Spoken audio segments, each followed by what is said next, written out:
പഞ്ചായത്ത് വാർത്താ ഗ്രൂപ്പിൻ്റെ മറ്റൊരു വീഡിയോയിലേക്ക് ഏവർക്കും സ്വാഗതം.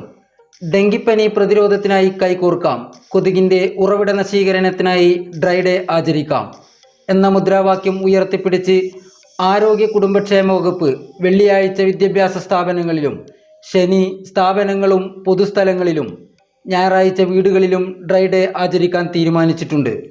ഇതിൻ്റെ ഭാഗമായി പഞ്ചായത്ത് വാർത്താ ഗ്രൂപ്പും കുട്ടിപ്പട്ടാളങ്ങളെ അണിനിരത്തി വീടുകളിൽ ഞായറാഴ്ച ഡ്രൈ ഡേ ആചരിച്ചു. എലിപ്പനിയെ പ്രതിരോധിക്കാൻ മലിനമായ മണ്ണ്, ചെളി, കെട്ടിക്കിടക്കുന്ന വെള്ളം എന്നിവ ഒഴിവാക്കുക. ഗർഭിണികൾ, കുട്ടികൾ, പ്രായമായവർ പുറത്തു പോകുമ്പോൾ മാസ്ക് ധരിക്കുക. തിളപ്പിച്ചാറിയ വെള്ളം മാത്രം കുടിക്കുക. പനി നിസാരമായി കാണാതെ ഡോക്ടറുടെ നിർദ്ദേശങ്ങൾ കർശനമായി പാലിക്കുക എന്നിവയിൽ കുട്ടികൾക്ക് ബോധവൽക്കരണ ക്ലാസുകളും നൽകി. തുടർന്ന് തിരഞ്ഞെടുത്ത പ്രദേശത്തെ വൃത്തിഹീനമായി കിടക്കുന്ന ചളികളും വെള്ളവും വൃത്തിയാക്കി കുട്ടികൾക്ക് പരിശീലനം നൽകി.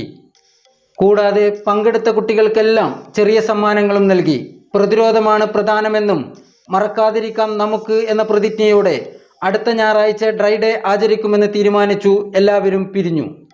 നിങ്ങൾക്കും നിങ്ങളുടെ പ്രദേശത്തെ കുട്ടികളെ സംഘടിപ്പിച്ചുകൊണ്ട് ഞായറാഴ്ചകളിൽ ഡ്രൈ ഡേ ആചരിക്കാം.